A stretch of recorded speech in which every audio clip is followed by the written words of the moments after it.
Laba bashayeli bemaloli lesibatfole egedeni e-Oshuk basi bahlangane netimbila titfutsa ngekhatsi eSwatini kwentiwa nemonakalo kumphahla labayitfwele.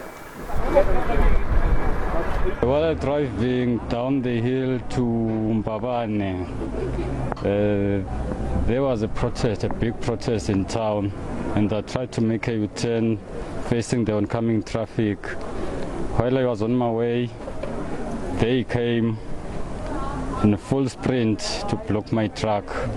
And while they blocked my truck, they tried to step my wheels. They stepped about 6 wheels of the trucks and damaged the cement that I was carrying to Swaziland. Balingani bamnisi babambeke egedeni i-Oshuk njengoba kuthiwa selilanga lesibili solo emile kanti linani lawo lamaloli liya ngekwanza.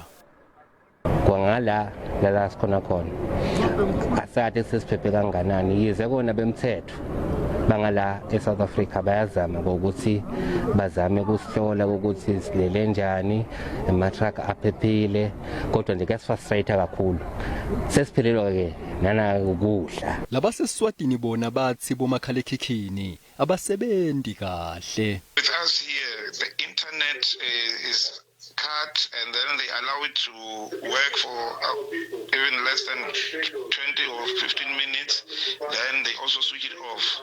So we've got a crisis here. Kuba beteke kwe-network kuthiwa ngiyo imbangela yaleli nani lelisetulu lemaloli lasegedeni e-Oshuk. This morning we wake up and only to find that the systems by which the clearing agencies are using to clear the trucks, it's not working in Eswatini, it's down, so they cannot process the trucks. Labakhonile kungena nekuphuma eSwatini baqinisekise ukuthi nembala imigwaqo ivaliwe kulela live. We are from Durban. We couldn't even go down that way. We had to take this route out, and that is why I wouldn't advise anybody for now to go in here. No internet. Since last night, no connection. We've been in the dark for the whole part of last night. It only came in the morning for like from 6 to 6:30 or maybe around 7. Then it was cut.